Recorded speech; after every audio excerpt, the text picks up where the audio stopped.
పాటు బట్టలు తీసి రాడ్లతో కట్టేసి కొడితే అతని పైన ఆ బాధ్యులపై ఎవరైతే ఈ ఘటనలో పాల్గొన్నారో వాళ్ళపైన ఏం సెక్షన్స్ పెట్టారన్న మీరు? చట్ట ప్రకారం అంటే హత్యా ప్రయత్నం, ఖచ్చితంగా వీళ్ళపైన హత్యా ప్రయత్నం సంబంధించిన సెక్షన్స్ మీరు పెట్టారా? కాదన్నా, అసలు చెప్పండి అన్న. ఇక్కడ అందరూ ఉన్న వాళ్ళు ఇదేమి సీక్రెట్ కాదు, వ్యాపారం కాదు కదా, వ్యాపారం కాదు కదా అన్నా. అన్న ఇక్కడ ఎవరిని ఇబ్బంది పెట్టడానికి కాదు. కాకపోతే నేను కోరుకునేది ఏంటంటే ఎఫ్ఐఆర్, అమ్మ ఒక్క నిమిషం, ఎఫ్ఐఆర్ మీరు ఏదైతే పెట్టారో అది మోడిఫై చేయండి. అతనిపై వీళ్ళపైన ఎవరైతే ఆ సంఘటనలో పాల్గొన్నారో వాళ్ళందరి పైన హత్యాయత్నం కేసు పెట్టండి, డెఫినెట్ గా పెట్టండి. ఒక్కటే చెప్తున్నాను, ఎవరైతే ఈ సంఘటనకు పాల్పడ్డారో వాళ్ళని కఠినంగా శిక్షించేంత వరకు మళ్ళీ ఇలాంటి సంఘటనలు పునరావృతం అయితే తరిమి కొట్టే రోజులు వస్తాయని చెప్పి ఈ సందర్భంగా తెలియజేస్తూ మీరందరూ ధైర్యంగా ఉండండి, ఇదే ఐకమత్యంతో ఉండండి. ఎవ్వరు వెంట్రుకు కూడా పీకలేరు, ధైర్యంగా నిలబడండి. అంటే కనీసం మీరు ఆడవాళ్ళు అయినా ముందుకు రావాలి కదమ్మా.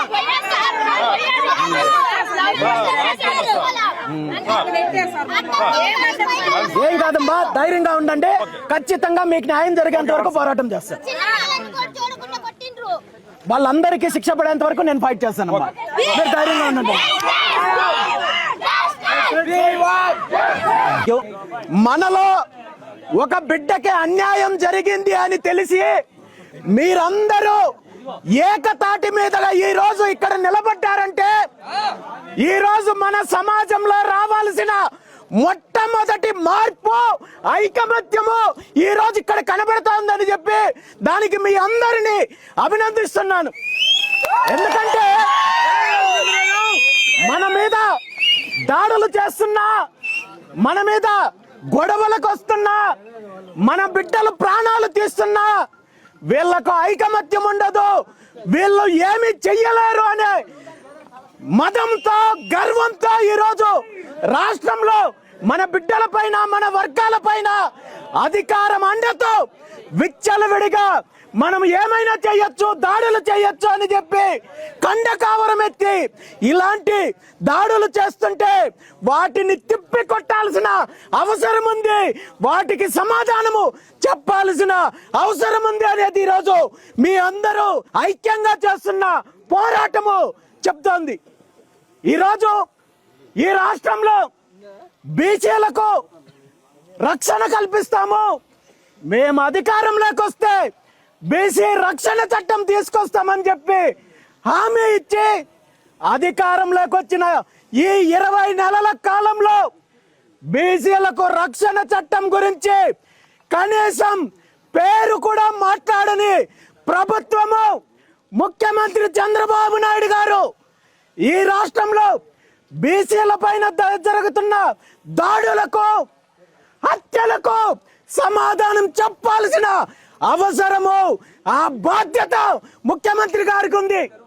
ముఖ్యంగా ఈరోజు ఈ గ్రామానికి సంబంధించిన బీసీ బిడ్డ మహర్షి అనే ఒక యువకుణ్ణి మీ పార్టీకి సంబంధించిన వాళ్ళు నిర్దాక్షిణ్యంగా రోడ్డులో జరిగిన ఒక చిన్న కారణం చూపించి గుడ్డలు ఊడదీసి రోడ్డు మీద బహిరంగంగా స్తంభానికి కట్టి 2-3 గంటల పాటు విచక్షణ రహితంగా కొట్టి ప్రాణం తీసే ప్రయత్నం చేశారంటే నిజంగా ఈ రాష్ట్రంలో శాంతి భద్రతలు ఉన్నాయా, ప్రభుత్వం ఉందా, ముఖ్యమంత్రి గారికి ఇలాంటివేవి కనబడటం లేదా అని చెప్పి ఈ సందర్భంగా నేను ప్రశ్నిస్తున్నాను.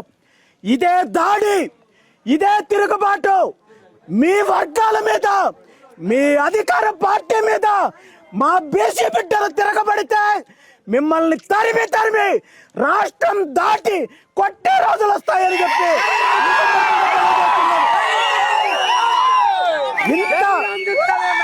ఇంత ఘోరంగా ఒక యువకుణ్ణి రోడ్డు మీద పట్టపగలు కట్టేసి కొడితే అలాంటి దోషుల పైన కఠినమైన చర్యలు తీసుకోవాల్సిన పోలీస్ వ్యవస్థ చిన్న చిన్న సెక్షన్లు పెట్టి ఈరోజు అరెస్టులు చూపించి దోషుల్ని కాపాడే ప్రయత్నం చేస్తున్నారంటే ఈ రాష్ట్రంలో పోలీస్ వ్యవస్థ ఎలా పనిచేస్తుందో మనమందరం గమనించాలి.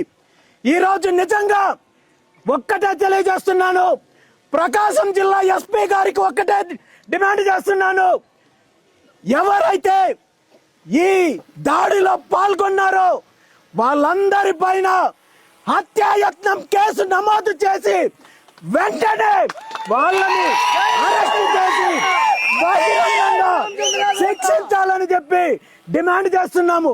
అలా కాని పక్షంలో ఈ రాష్ట్రంలో బీసీ యువకులు, బీసీ బిడ్డలు తిరగబడితే మీ ప్రభుత్వానికి సరైన బుద్ధి చెప్పే రోజు వస్తుందని చెప్పి ఈ సందర్భంగా తెలియజేస్తూ దోషుల్ని శిక్షించేంత వరకు మీ అందరికీ నేను అండగా ఉంటానని చెప్పి తెలియజేస్తూ భవిష్యత్తులో ఇలాంటి సంఘటనలు జరగకుండా ఉండాలంటే ఖచ్చితంగా ప్రభుత్వము వీళ్ళ పైన కఠినమైన చర్యలు తీసుకోవాలని, అలా కానట్టయితే దీనికి పర్యవసానాలు తీవ్రంగా ఉంటాయని చెప్పి ఈ సందర్భంగా తెలియజేస్తూ ముఖ్యమంత్రి చంద్రబాబు నాయుడు గారికి మరొక్కసారి హెచ్చరిస్తున్నాను. ఈ రాష్ట్రంలో బీసీ బిడ్డల యొక్క సహనాన్ని పరీక్షించొద్దు, బీసీ యువత యొక్క సహనాన్ని పరీక్షించొద్దు. మేము అడ్డం తిరిగితే మీ యంత్రాంగము, మీ అధికారము ఈ రాష్ట్రం నుండి తరిమి కొట్టే రోజులు వస్తాయని చెప్పి ఈ సందర్భంగా తెలియజేస్తూ ఖచ్చితంగా బాధితుడికి న్యాయం జరిగేంత వరకు బీసీవై పార్టీ పోరాటం చేస్తుంది. దోషులకి శిక్ష పడేంత వరకు పోరాటం చేస్తుందని చెప్పి మీ అందరికీ మీ కుటుంబ సభ్యుడిగా నేను అండగా ఉంటానని చెప్పి తెలియజేస్తూ ఖచ్చితంగా ఈ పోరాటంలో మీకు అండగా ఉంటానని చెప్పి తెలియజేస్తూ మరొకసారి సెలవు తీసుకుంటున్నాను. Thank you very much.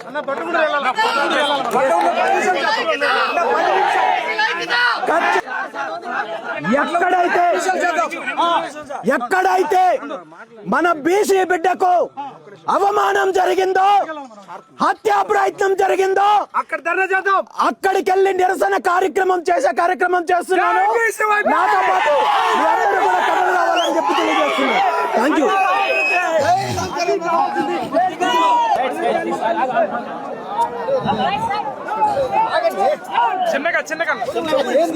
అంతే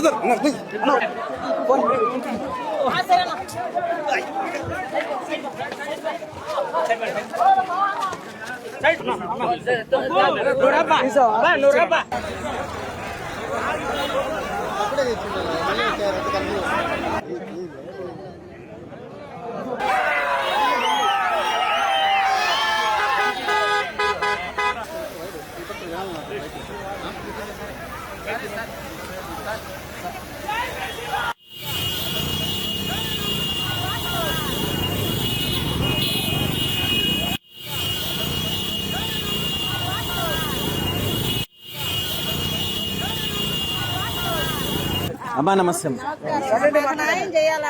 ఏం కాదమ్మా, అక్కడ ఎక్కడైతే మన బిడ్డకి అవమానం జరిగిందో అక్కడికి ఇప్పుడు వెళ్దామో, అక్కడ కూర్చుందాము, నిరసన తెలియజేస్తాము.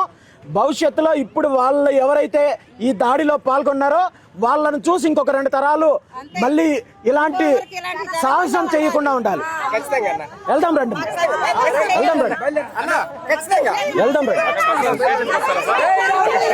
స్టేషన్ కాదు, అబ్బాయి సరైన బుద్ధి చెప్తామో, మీరందరూ ధైర్యంగా ఉండండి. ఒకప్పుడు ఇవన్నీ చెల్లాయి. దాడులు చేసినా, కొట్టినా, ఇంకోటి చేసినా, చంపినా చూస్తూ చేతులు కట్టుకొని కూర్చుంటారనే కాలం నుండి మన మీద దాడి జరిగితే ఎదురు తిరగతాము, పళ్ళు రాళ్ళు కొడతామనే మెసేజ్ బలంగా వెళ్ళాలి. మీకు అందరికీ అండగా నేను ఉంటాను. మీరు ధైర్యంగా ఉండండి అమ్మా. థ్యాంక్ యూ అమ్మా. ఏం కాదన్నా, అన్నింటికీ సమాధానం చెప్దాం. ధైర్యంగా ఉండండి మీరు.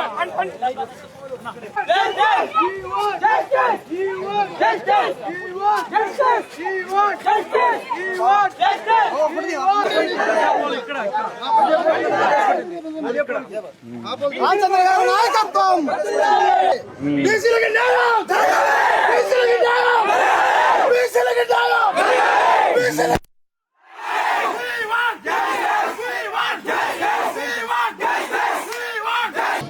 మొత్తం కూర్చొని పెట్టి కొట్టారు.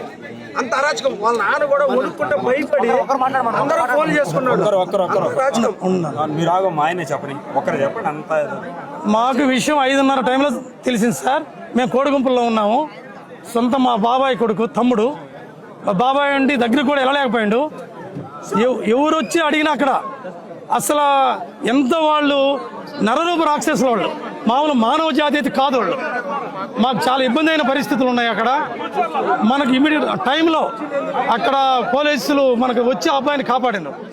మళ్ళీ మేము ఆడ మనకు నిమ్మకాయలతో ఆటో ఉన్నది అక్కడ ఒక ఆయన కంసలోళ్ళ అబ్బాయి వచ్చి మొత్తం నిలువును కోసేసి చిల్లా చెదరు చేసేసారు. కాయలన్నీ ఆటోను కొట్టేశాను. అక్కడ పోయి ఎస్ఐకి చెప్పుకున్నాం పామూరు వెళ్ళి. అప్పుడు సారు స్పందించి ఒక ఇద్దరిని పంపించేసి ఆటోను మాత్రం తీసుకురావడం జరిగింది. బాబునైతే మా అబ్బాయి దొంగతనం చేయలేదు, మానభంగాలు చేయలేదు. ఖాళీ ఆటో మాత్రం తగలడం జరిగింది మనుషులకి. వాళ్ళు నిజమైన వాళ్ళు కానీ కొట్టుంటే మాకు అభ్యంతరం ఉండేది కాదు. ఆడ ఒక్కరన్నా కనీసం 7 గ్రామాల పంచాయతీ అది ఒక్క మనిషి అన్న వచ్చి ఇది తప్పు అన్న వాళ్ళు లేరు అక్కడ. నిజంగా నరరూప రాక్షసుల వాళ్ళు. పోయిన కూడా కొట్టారు, వాళ్ళు బాబుని దాదాపు 2 గంటల సేపు తగిలినోడికి ఏమైనా దెబ్బ తగిలినాయా? మామూలు దెబ్బలు, మామూలు దెబ్బలు తగిలి సార్ వాళ్ళకి. అతను బుల్లెట్ బండి తగిలి కింద పడి చిన్నగా ఇక్కడ కాట్ అయింది, టిచ్చెస్ పడ్డాయి అంతవరకే. అసలు ఆ పర్సనల్ వ్యక్తులు అతన్ని తిట్టారు, పంపించేశారు.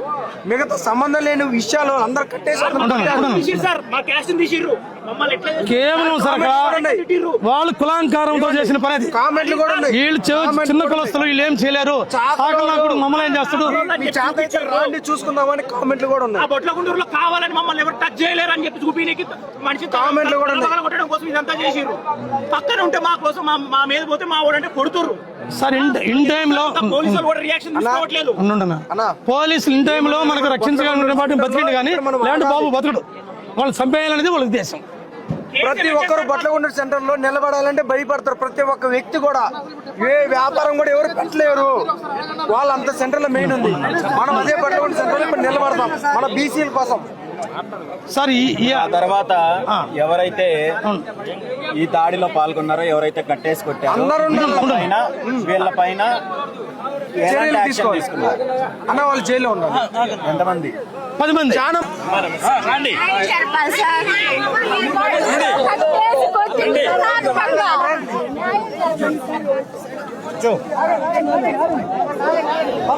మాట్లాడాలి.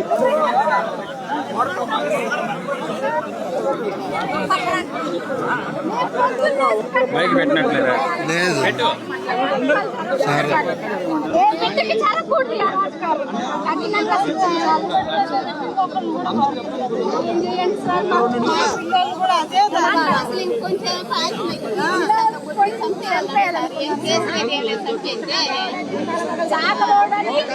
నా బిడ్డలు మేము ఎట్ట బతికించుకోవాలి సార్?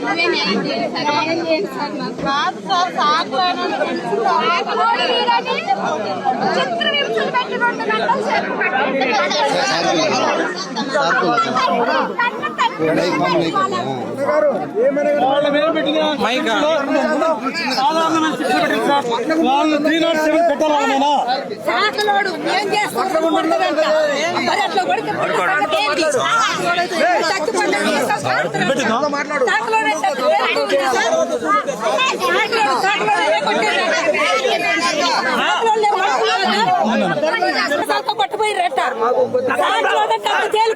ఇక్కడి నుండి ఆ ఊరికి ఎంత దూరం అమ్మా? ఎంత దూరం? మీరు